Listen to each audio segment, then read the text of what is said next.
तिरुवन पर्वत के तीनों पर्वत श्रृंखलाओं पर 3 साधु अलग अलग तपस्या किया करते थे। इन तीनों साधुओं के खाने की व्यवस्था बद्री नाम का एक व्यक्ति हर रोज किया करता था। वह इन तीनों साधुओं के लिए प्रत्येक दिन अपने घर से भोजन तथा पीने के लिए दूध ले जाया करता था। बद्री का घर उस तीनों पर्वत श्रृंखलाओं से सटे हुए एक गांव में था। कई वर्षों बाद बद्री को एक पुत्र रत्न की प्राप्ति हुई। अपने पुत्र को लेकर बद्री उन तीनों साधुओं के पास गया। पहले साधु ने बद्री को बेलपत्र दिया और बद्री से कहा, यही हमारा आशीर्वाद है। अब बद्री दूसरे साधु के पास गया। दूसरे साधु ने उसे जल से भरा हुआ एक कमंडल दिया। अब बद्री थोड़ा निराश हुआ। निराश होकर वह तीसरे साधु के पास गया।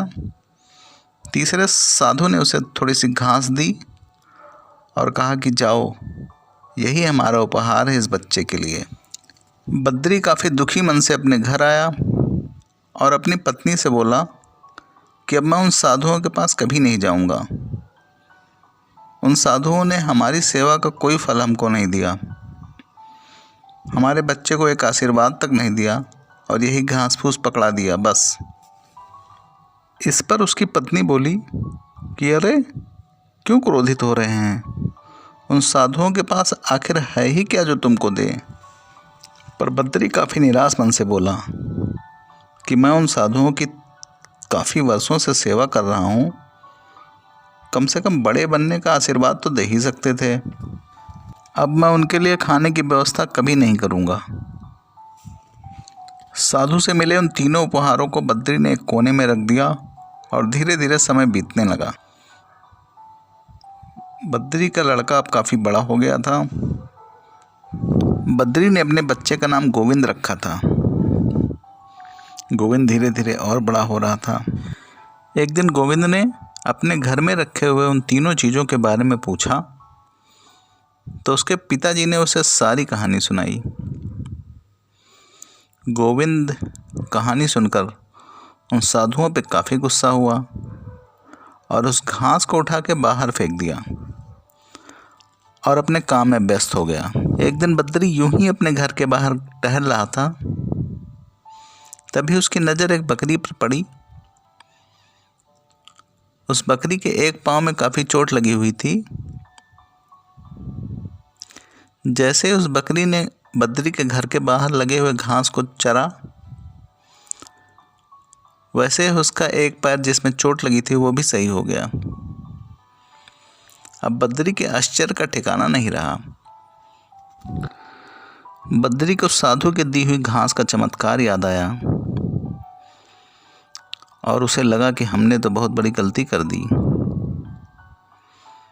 उन साधुओं ने हमें जितनी भी चीज़ें दी हैं वो काफ़ी चमत्कारी हैं और समय पे काम आएंगी।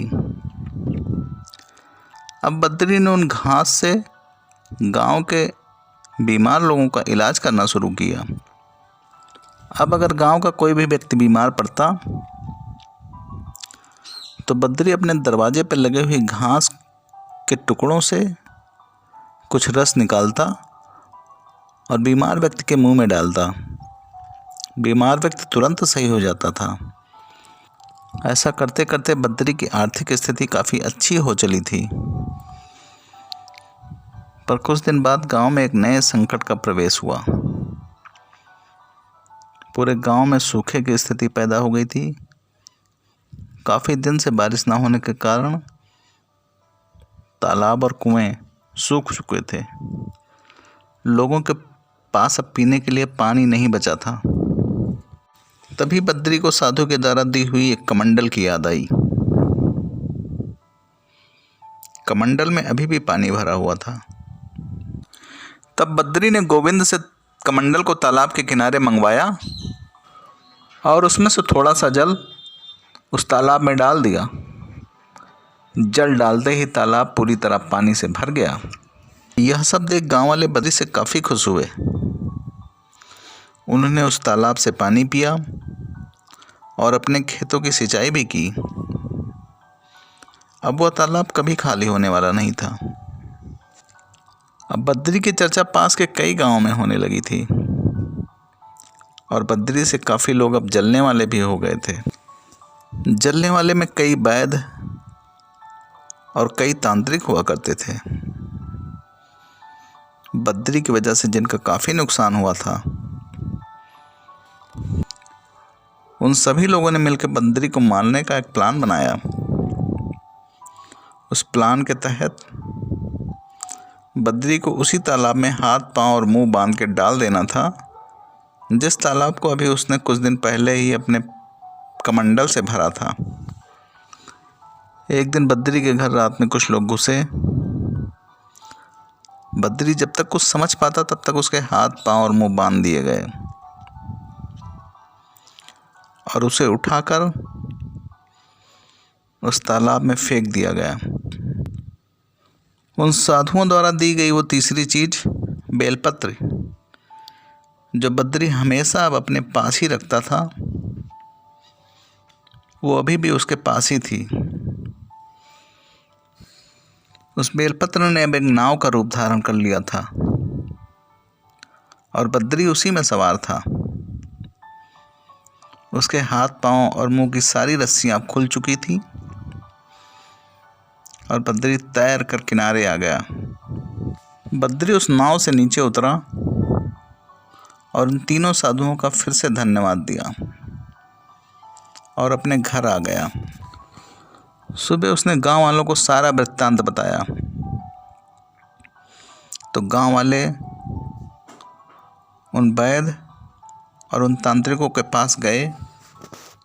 गांव वालों ने उन लोगों को खूब मारा और गांव से बाहर भगा दिया। अब बद्री खुशी खुशी उस गांव में रहने लगा और गांव वालों की सेवा करने लगा।